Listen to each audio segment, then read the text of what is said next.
horse drifted alarmingly in the betting was, fancied in the morning, continued to drift. It was late on the exchanges to lose. It was something you'd see in a Dick Francis novel, Charles Buttons. The ground is soft. It's not. It's heavy. It's soft on times. It's heavy. Okay.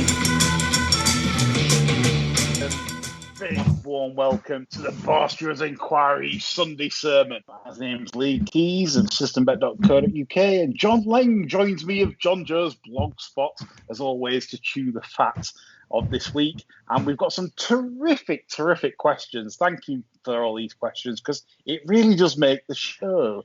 And I want to lead the show off, John, by a YouTube comment from Big Shrug. It's what I use now, mate, Big Shrug. He says, we're like cricket commentators, and it's his new favourite podcast. We probably are a bit like cricket commentators, really. I mean, there's an awful lot of our selections in the corridor of uncertainty, that's for sure. So, yeah, maybe we are a bit like cricket commentators. Who knows? I mean, we've both played amateur cricket, haven't we? Like at decent levels, and we fancied ourselves as like being a bit handy. But I mean, do you want to expand on this? Like, because I've always wanted you to say this. We've had this out before with Alden. I'm not going there at the minute. I'm not. I will stop the story out if the viewer said enough Dundee cake in. Anyway, Big Shrug. Michael Holding did him over one day and Stout were laughing at square leg. That's all I'll say on it.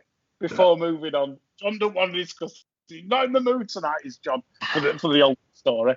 But we'll get the show started with a great question from a good friend of ours, Mark Mackay, who runs a jumps podcast, and he says John has started with a bank of £500 on the blog.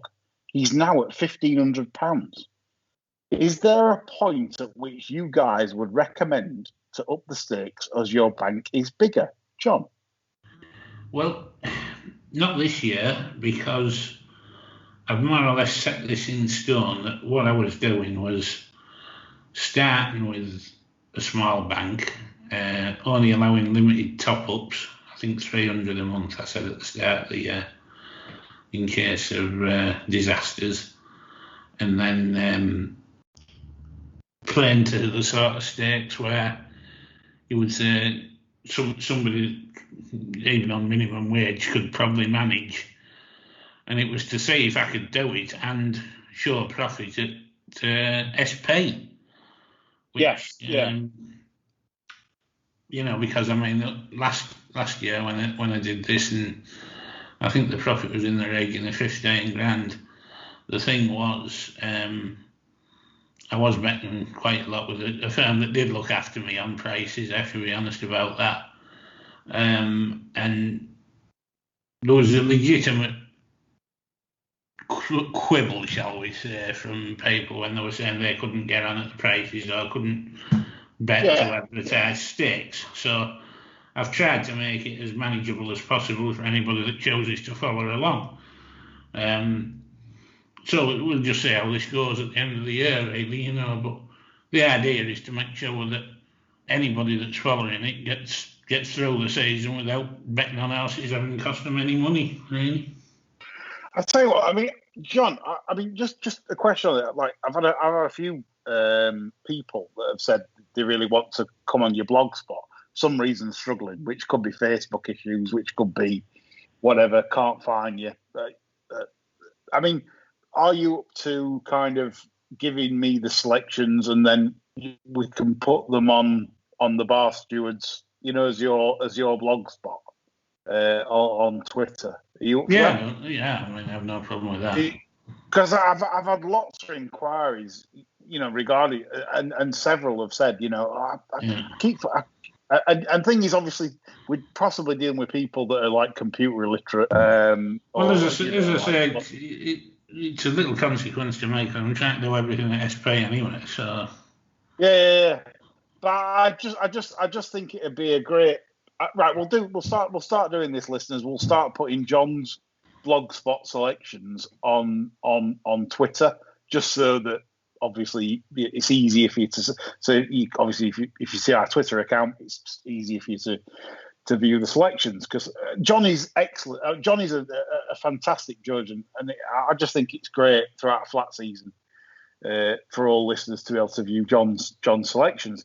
In answer to Mark Mackay's question about is there a point, would you, from my perspective, to go bigger, is that I'd always be on the caution side, because as a rule of thumb, this game is brutal. You can hit a run in this game that would basically tame lions.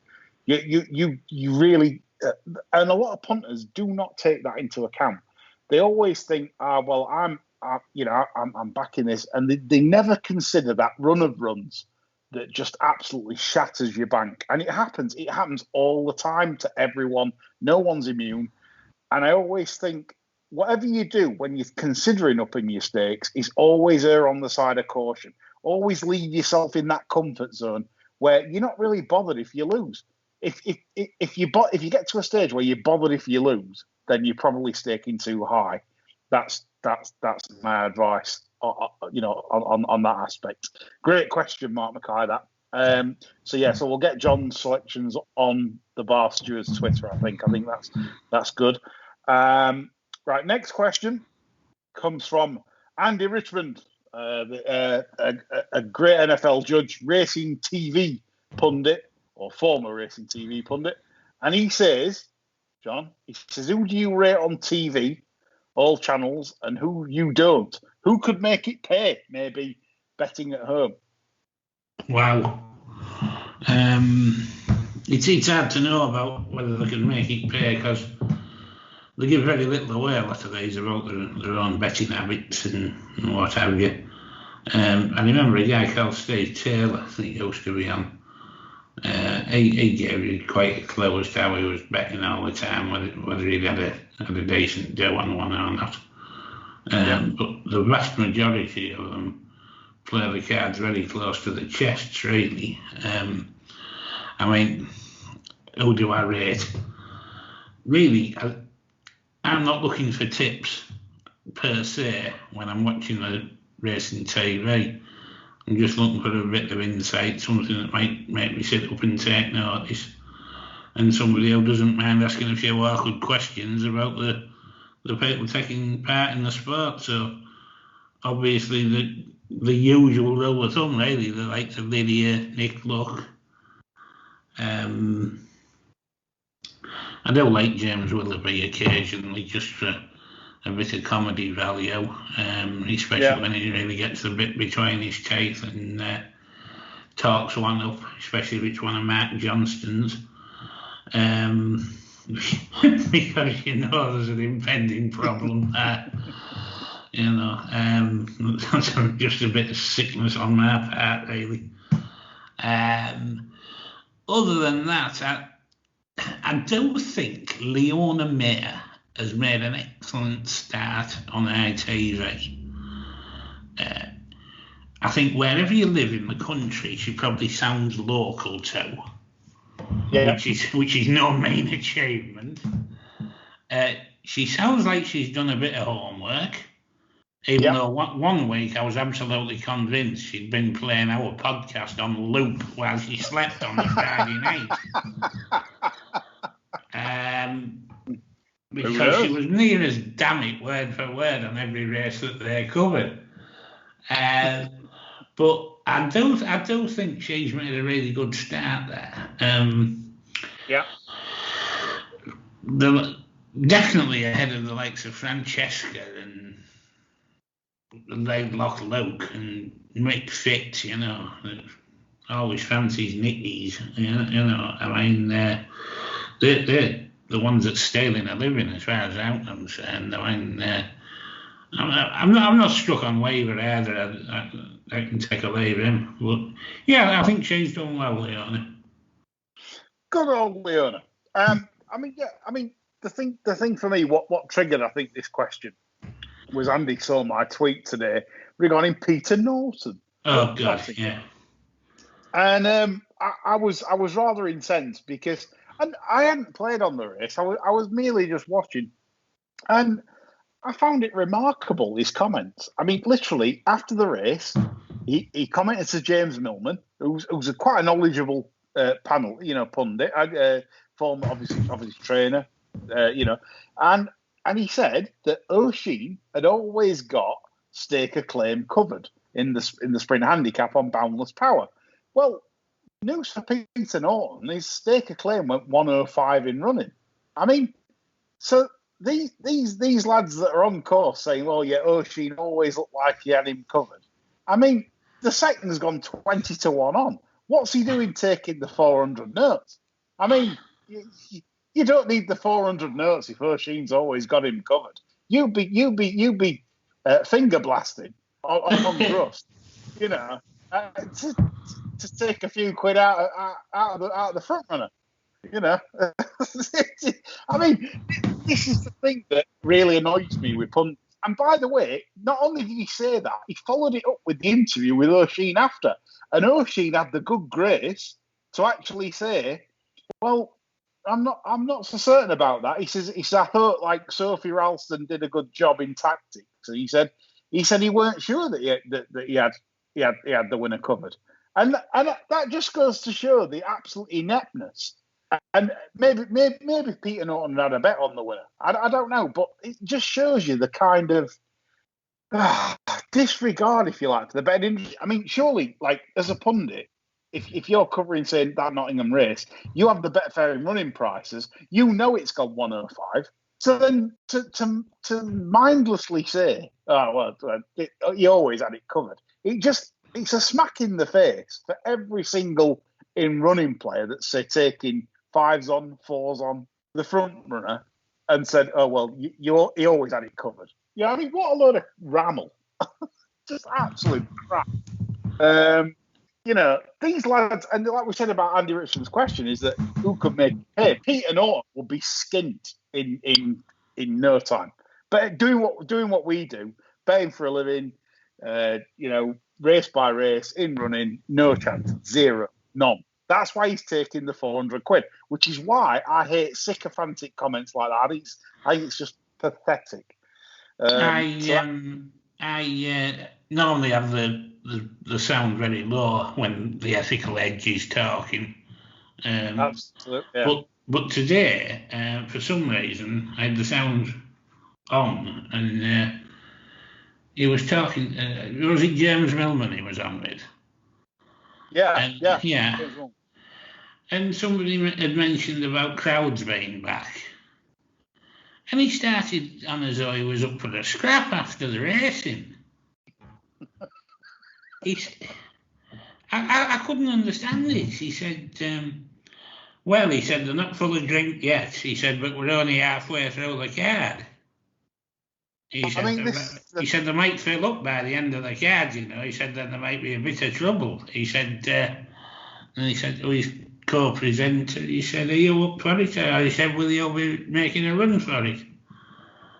Well, he wouldn't have said that to Mark Howard for starters. No, he'd be sat down. Yeah, very strange that. I mean, he honestly, he sounded like he was fancying a bit of a dust-up. The ethical edge. Incredible. The ethical edge. Yeah. I mean, it's remarkable some of the stuff they come out with, and like in racing, where you consider that, like there's been no punters for over a year, and the first thing they say, they don't say, "Oh, this is fantastic." They remark on oh well, there's the drunks. They're going to start fighting. Amazing that, because the amount of tracks that have these concerts after racing, I mean, what are you trying to promote? You're either trying to promote lads drinking, lads and lasses, sorry, going to festivals drinking, or you. If he wasn't a 4th division presenter, handcuffed to the Northern Circuit, and got the occasional gig at Newmarket on a Friday night, He'd be there watching Kylie with his shirt and God knows what else hanging out, wouldn't he? For sure. For sure, totally. I mean, he annoyed me today. I found him really nauseating, and I'm sure every day. he's a Scoop 6 winner, though. You know, he's a Scoop 6 winner. Yeah. I know, sickening things. Right, I tell you what, John, we'll have a break on questions, and we'll cover off the Irish Guineas meeting, right? Because I always like your pointers, perhaps, or maybe something you've seen in either of the classics, the Irish classics, that you want to go forwards punting wise. Anything to report? Well, I was fairly impressed with winner at Irish 2000, unsurprisingly. Yes, the boss, Stuart Special. We did it. We did it again. Yeah. Now, normally, I think the time scale would have me rolling out a derby bid. But because this is Jim, and Jim's horses don't do descent, do they? They just could do run next week. They just do as they're told, don't they? You know, I mean, that's the end of it, you know. Yeah, you laugh, but none of them smoke. So there's your proof. Now, as I say, this thing could turn up at Epsom, so, mate. The both, mate. You know, I'm not convinced that they're both mudlarks either. I think they could both run around there on good ground. And they could, but I think Max Swiney is. I think Max Swiney loves it. He loves the slot. He probably loves it, but I mean, they always put plenty of water on it, and I think anything that can lead the field and hold them off at that spade in an Irish Guineas has to be a player in a really substandard derby. Because make no mistake, I mean, this is a crap derby we've got looming here, you know, I mean, unless one of Aidan's top two or John Leaper turns out to be an ace in the hole, we've got absolute shit coming through for the derby this year, haven't we? Really? Yeah. I mean, I'm hoping John Leaper does, but regards to Poetic Player, I think this is like, I'm amazed at the lack of coverage, and it's a shame, because if Poetic Player had won the Irish Guineas, and it was only a short margin, now, if Poetic Player wins the Irish Guineas, it's running the English Guineas, the French Guineas, and the Irish Guineas. That's phenomenal. I mean that's unheard of. I mean, can you tell me off your head the last one to do that? And actually figured in the race? No. I mean, I think the nearest thing to this sort of campaign I can think of off the top of my head, where the horse went on to the derby, would be the Minstrel. He ran in the old 2000 Guineas trial at Ascot on the day Red Rum won his third national, actually. Ran like a bog. Beat horse of nine prices called Gairloch. Then ran in the English Guineas, wet ground again, third to Nebbiolo. Went over to Ireland, swerved France, thank God. Went over to Ireland, gets beat a short nut by a horse called Pamper Paul, Stuart Merlis's, and then runs at Epsom. And I'm sure there was a bigger gap between the two races than 2 weeks that we've got this time, you know. And that's the most recent proper player I can remember, really. Yeah. I think it's true. I think it's a tremendous effort. I mean, first, fifth, and second, which could have been first, fifth, and first. I mean, you know, that's some going. And I, like you say, you know, I mean, this brings me on to a question now. And we'll go on to the Irish Styles in a minute. But there's another question that Aaron Rose has sent in, and he said, if you've had a horse or two, if you had a Group 1 animal, would you cherry pick your races and run 2 or 3 times a year, or campaign aggressively and hit as many big days as you could? And I think looking at gyms, this is the thing. Trainers have got into this habit, both national hunt and flat, of wrapping them in cotton wool and wrapping them in cotton wool, and it's like, we'll make so many appearances a year, and I just is that because trainers are creatures of habit? I don't know, John. Would you assess the horse for condition, etc.? I think the thing is, if you're going to be like attacking these races with any sort of professionalism, you've got to keep your horse ticking over most of the season, because you've got to spend an awful lot on entries, because a lot of these races really closes. Yeah, and you've got to make your decisions late. If you got the 4-day stage of this Tatzel's Gold Cup today, Jesus Christ. Every trainer in England should be kicking themselves up the arse that they haven't had a runner today. Yeah, Group 3 standard. Yeah, that was absolute tosh. What was that thing of Roger Charlton's that won in the mud at Ascot the other way? That'd have been right in among this, the handicapper. Yeah. You know the one I mean, the green colours.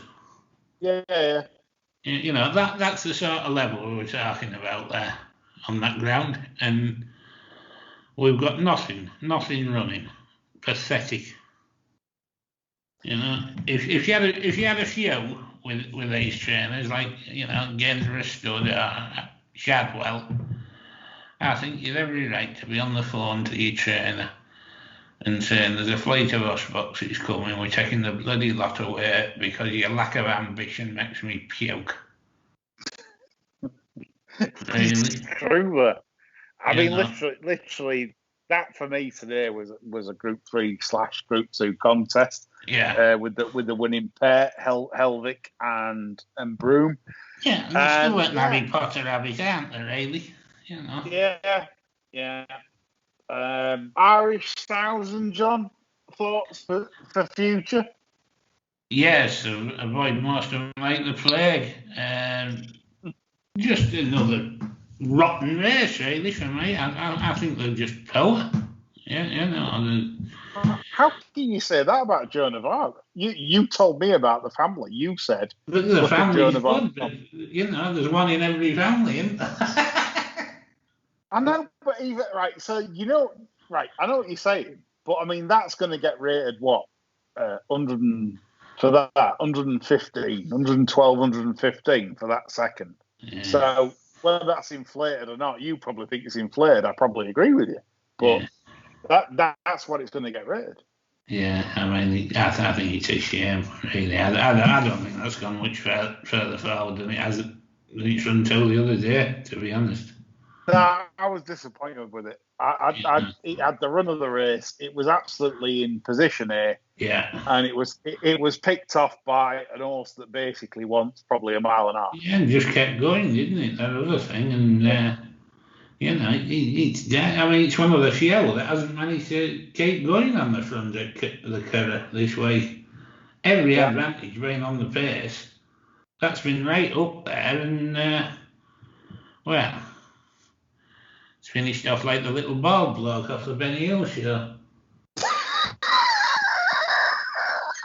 I remember him, yeah. Ryan slapping it on its head out. That's finished me, that. You've mental imaged me again, honestly. But no, I just think this classic generation is in desperate need of one or two horses to just go in the phone box and put their underpants on outside the trousers and take up the Superman role, and there's got to be more to it than what we've seen so far. Otherwise, you can just curtail this season. It's a worrying year, John. Yes, I agree. And we've got Bob Baffert, like shoving the super unleaded in all year, and now he's being chucked out of New York, and there's court cases going on. I think it's a bad time for racing. We've had Frankel, we've had great horses, and I think this year no one can pin the hopes to a champion as of yet in any shape or form. I do think High Definition will win the St. Leger, but I mean. Well, I know. I mean, it's a long time till September, though, isn't it? We can't wait that long to back a bloody Group 1 winner. We've got Ascot to get through, Absolutely. We've got winners to find before then, exactly. Man, We've got you might run it in Queen's Raz.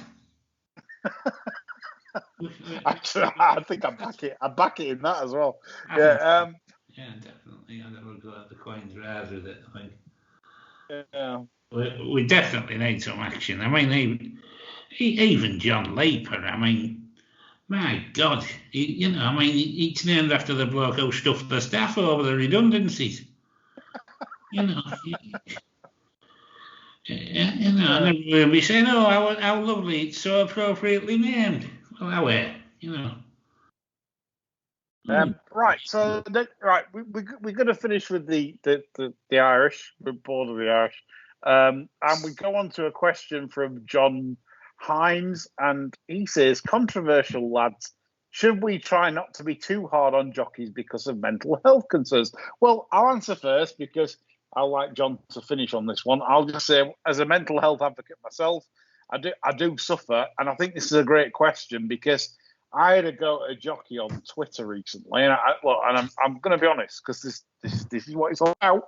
We're all honest, and I said to Joe Anderson, a very promising conditional of Nicky Henderson's, and he gave an absolute shocker to one at Hereford, and I basically went all criticism on Twitter, and he actually replied with a friend of his, like giving me abuse and etc., saying how many winners have you ridden, blah blah blah. You're too fat to sit on a horse. Yeah, I agree with that. Right, now the thing is, I also agree though. Right, Joe Anderson's a young lad, and I deleted my tweets. I went and after looking at what I'd said, and I thought maybe that's a little bit harsh on a conditional jockey. However, so I did delete my tweets, and I confess to that. But the thing for me was, I saw Joe Anderson as being a very, very promising, national hunt rider. I saw him earlier, and I thought, God, you're strong. You've got it all, really. And he's not gone on. He's riding for journeyman trainers. He's not getting many rides for Nicky Henderson, so you wonder maybe what the attitude's like, because if your attitude's good, you'll get the best rides. That's how it works. With conditionals. He's a good conditional, or that's what I thought. But then I also thought, to John Hines' comment regarding mental health, I'm thinking, well, I'm an advocate for mental health. Is that too harsh on a young rider job? Maybe. It's a tricky one. It is. I mean, I think if you keep it to actual tactics. Well, that's what I did. Yeah, the execution of tactics. Yeah. I mean, I think there's every grounds for thinking you should be able to have a discussion based around pertinent criticism.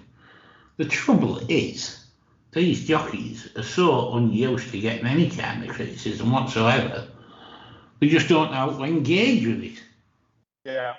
Anybody saying is offering the mildest of criticism, it's straight away it's going to how many winners have you ridden mode.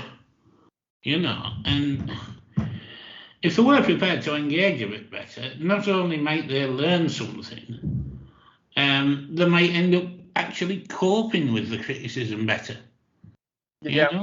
It's because they all behave like such little hothouse flowers that you sort of walking on eggshells with them before you even say anything.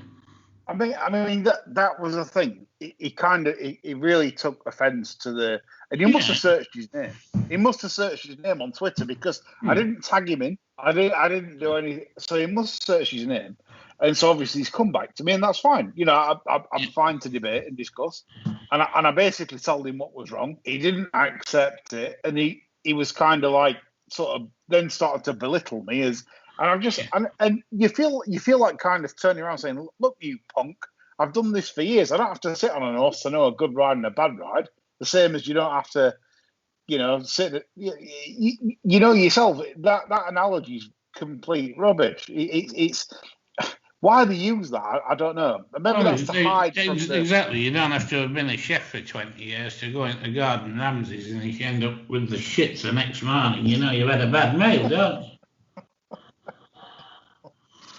Yeah, the Trotskys. I mean, so that was it really. And I just think I tried to be constructive, and I was, but he didn't. He wouldn't have it. He viewed me as an idiot. He viewed me as a complete idiot. Someone that's bet for a living 25 years, and I'm not just like getting on my pedestal here. It's just the fact that I wanted to just say to him, look, this is where I think you went wrong. You gave up your position for no effort. You just literally lost your ground for and he ended up being sort of like sat in a lovely position to third last, and that was my only comment. I just thought, why, it's just poor jockeyship, and it's like they don't want to take that on board. They see you as an idiot, because he even said to me, because I listen to my peers, I listen to my trainer, I listen to my jockey coaches, I listen to my whatever. I don't care what you say. I mean, you just think, well, that's kind of, again, maybe he's right, I don't know. But look, it's just that. So anyway, I deleted my tweets. So in answer to John Hines' question, I deleted my tweets because he's a young lad. And like you said, whether that's any good or not, I don't know, because I've already said it. But at the same time, I just felt I don't want that on social media, because I saw it as like that could be bullying a young lad or that's trying to progress in the game. And the thing is, if that young lad's got his peers, as in he listens to his trainer, his jockey coach, his mentors, then that's fine. Maybe I'm intruding. But then at the same time, why search for your name, John, on Twitter? This is the thing. I mean, he hasn't won the race, has he?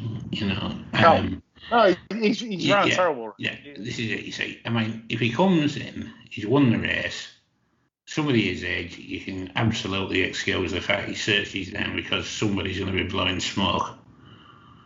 He's come in and he searched that out because he thought, he's known deep down, he thought, pretty shocker there, but I'm not going to get it. Then he's had a look, and that's the nearest thing he's found to anybody letting him have it. Yeah. So he's got stuck in without really having a leg to stand on. And really, if you'd let things stand, he's probably made a bit of a dick of himself, because at the end of the day, he's probably ridden a race there like the old woman that used to play the kitchen assistant in Crossroads, and Amy Turtle, I think she was called. Yeah, Amy Turtle. They used to have to leave the script sellotaped on the desk for them and things like that, Come on, carry on. It was that type of ride for me. Somebody should have left a bit of script for him to follow. I just said he's rode like Benny. To be fair, at Crossroads, but there we go. Well, yeah, Benny would have been a good shout as well, really.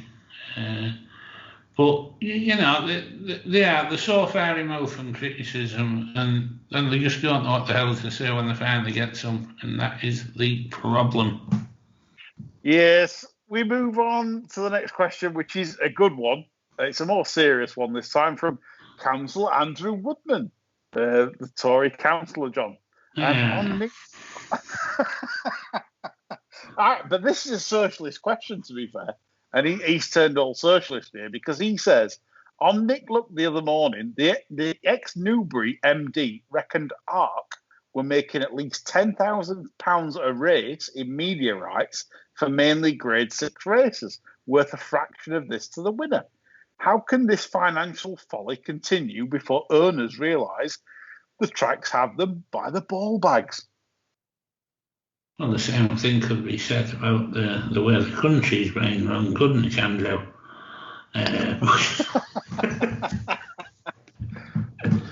You know, this financial folly seems to continue in all walks of life at the minute. However, the likes of Ark and other tracks have been getting away with murder since Savile made a cock up over the media rights, to be honest. This should never have been even up for debate. Racing should have had its own channel. Shouldn't have been set up with the likes of Fabricius saying it was only the cost of 2 bottles of wine or whatever, and all this cobblers. You know, racing should have laid down the law of the tracks and said, your pictures come on our channel, or you don't race under the rules of racing, therefore you'll have a big white elephant on your hands that's no good to you for anything. And you will not be making 10 grand a race. You'll be making something in the region of 200 quid a race. Sort your house out, get your punters in, and sell plenty of booze and grub when they're in. Yeah, totally. I mean, this is where tracks are getting too, for me, like art, people like this, tracks for me are getting too prominent in racing, and this is where, again, it's lack of leadership. This is where, if you've got leadership, you pipe Ark down and you say, you can't be doing this. You have to put on better prize money. And this is, again, lack of leadership from the BHA. Terrible. From oh God, we say it every time from all corners of racing. What are they doing? But yeah, Ark need reining in, I think. Yeah, and I can remember 5 years have been terrible, haven't they? Really. I can remember, right, these shithouses, right, and I'll say this about Ark. I had a horse running at Wolverhampton about 5 or 6 years ago, and he got a favourites chance, and Ark decided to they split the race, but what they did, they cut the prize money. So originally it was worth something like 2,600 to the winner, but because the race got split, it was something like £1,900 to the winner. So I just went non-runner. I said, no, you can arsehole. It's like, how can you justify that? So I've entered a race knowing that it's 2,900 to the winner. That's fantastic. So they cut the prize money because the divisions are split, but they were still getting their dividend. They were getting extra money for the race split, but cut the prize money. Absolute bastards. So that's Ark. That's my surmise of Ark. And that kind of sums it up, Andrew, I think, there on that question. We'll finish the final question before going on to Jimmy Lindley, which is a simple question from Chris B. And he says, John, is Jamie Spencer just bitter and jealous at Frankie Dettori's success in the Guineas? No. He's just presenting himself as a cool and laid-back kind of dude who doesn't buy into all the hopping around and flying dismounts and things like that. No, I think he just wants to appear a bit more cutting edge than old Frankie, and I wouldn't be reading too much into his comments really, other than he probably thinks he's overdue for a classic win, like. How long is it since you won a classic, Spencer? Spencer? You just won the one on Tarascon. Yeah. I mean, it's a while. And I think the problem with Spencer is if you ride Newmarket held up every time, I mean, you're going to get your comeuppance in Guineas. I mean, it's like there's not many Guineas winners are bang held up. As we pointed out, Newmarket many times, undulating track, sometimes and a lot of times the wind behind, which obviously helps the front end. So if you don't meet the undulations balanced and you're held up, you often end up being the unlucky loser, and that's the gist of it. So, but I mean, it was nice to see Jamie Spencer ride one from the front today on Brentford Oak. He won at Nottingham, and nice to change tactics there, Jamie. And he probably had 20,000 on in India after holding it up most of its life. But decided to make the run today at Nottingham. Well done, Jamie. You've had a. I mean, I'm surprised the Japanese weren't there taking photographs of Jamie with a front running ride. You know, it's as rare. It's as rare as the news tonight, like. Jamie front running. I mean, yeah, it actually happened today on Brentford Hope. Well done, Richard Hughes and Connections and Jamie Spencer. Right, we move on to the final section of our show. It is the Jimmy Lindley lovely pair of hands column. John, have you got anything for me this week? I haven't, no.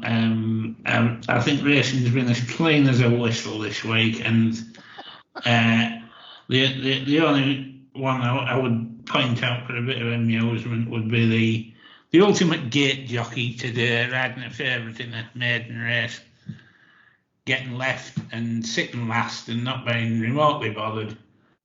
And, you mean the Shannon one? Yeah, and James Doyle on the drifting second favourite gets an unfettered lead on the front end, and that goes and wins while the gate jockey makes laboured progress into midfield. Desperate stuff there. Agreed. You the bet fortunes on Sill making the run in there, and what does he do? He walks it out the gate. Astonishing stuff. India. Martin Dwyer knew what India was about. That's why he went riding there. It's not all curries and poppadoms, is it?